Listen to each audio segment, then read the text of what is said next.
Goeiemôre almal, wees gegroet in die wonderlike naam van Jesus op hierdie geseënde Vrydagoggend en prys die Here dat ons deur nog 'n week gedra is. Ek hoop julle het elkeen 'n goeie week gehad en baie dankie dat ek die voorreg het om met julle 'n woord te kan deel. Nou, ek is besig met 'n Bybelplan wat ek lees en ek is nou by 2 Samuel. Nou, 'n gedeelte het my opgeval in 2 Samuel 9 vers 13. Ek het gelees van Mephiboset. Nou Mephiboset was 'n seun van Jonathan en Saul. Nou Mephiboset was verlam in sy 2 voete. Maar die wonderlike ding van hierdie storie is, en dit kan jy eintlik lees in die hele 2 Samuel 9. Ons lees daarvan hoe Dawid gesê het dat hulle moet vir Mephiboset na hom toe bring en hy sal aan sy tafel eet en daar sal vir hom voorspoed wees, sy lande sal bewerk word. Hy sal slawe en kinders hê.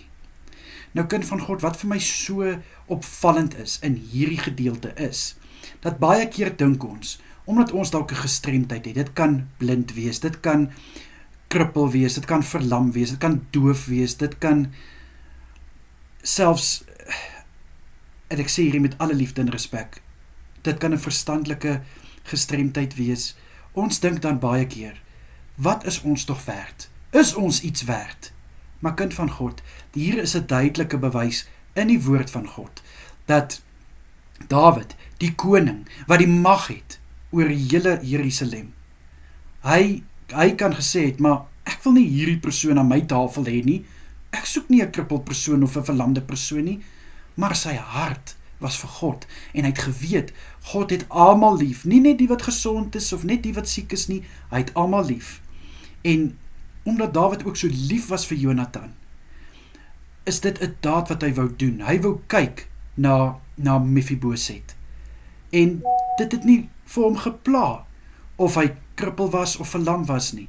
Hy het hom nog steeds toegelaat om aan sy tafel te kom sit en saam met hom te eet. Nou kind van God, dit sê vir my, jy wat dalk vanoggend een of ander gestremdheid het, jy wat dalk een of ander kwaal het, moenie dink dat God wil jou nie aan sy tafel hê nie, want God wil jou daar hê.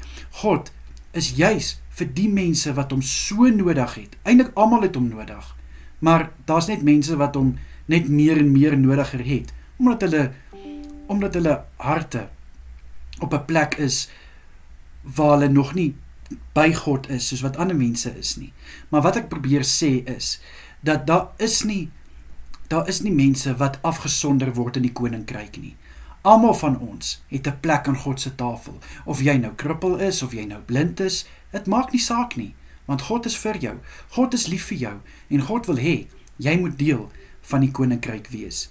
So, ek weet baie keer van ons, omdat die wêreld ons so een kant toe stoot, omdat die wêreld nie regtig plek het vir mense wat gestremd is nie, en ek is jammer om dit te sê, maar nie eens in die besigheidswêreld, of selfs in kerke, is daar deesdae plek vir mense wat gestremd is nie. Maar dit gaan nog steeds nie vir God keer om vir jou lief te wees, soos wat hy vir al sy ander kinders is nie. En al voel jy's nie welkom by 'n besigheid of by die huis van God nie, weet net, in God se oë is jy welkom, en jy gaan nie om ander mense te beïndruk nie, jy gaan omdat jy 'n verhouding met jou Skepper wil hê. Jy gaan, want jy wil die God van alle onmoontlikhede, wil jy loof en prys. Jy wil die God van die onmoontlike, die God wat alles moontlik maak, wil jy loof en prys in sy huis. Ongeag wat se tekortkominge jy het, ongeag wat se kwaal jy het, dit maak nie saak nie, want God is lief vir jou. My boetie en sissa, moenie dat jou gestremdheid jou terughou nie. Moenie dat dit jou een kant plaas, net omdat die wêreld nie wil plek maak vir mense met 'n gestremdheid het nie. Almal is welkom in die koninkryk van God. Kom ek bid vir ons. Here, ek bid in Jesus naam, waar daar van my boetas en sissas is wat vanoggend op 'n plek is waar hulle voel, hulle is niks werd nie, as gevolg van 'n kwaal wat hulle het, as gevolg van 'n gestremdheid wat hulle het. Vader, ek bid in Jesus naam. Laat 2 Samuel 9 vir ons 'n voorbeeld wees van Mephiboset, liewe Here, wat verlam was in sy voete, maar hy was nog steeds so welkom aan die tafel van koning Dawid.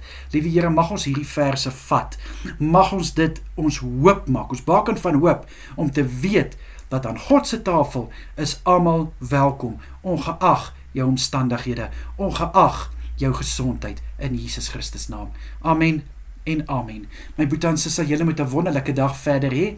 Geniet julle naweek, kyk mooi na julleself, tot maandag toe. Totsiens julle.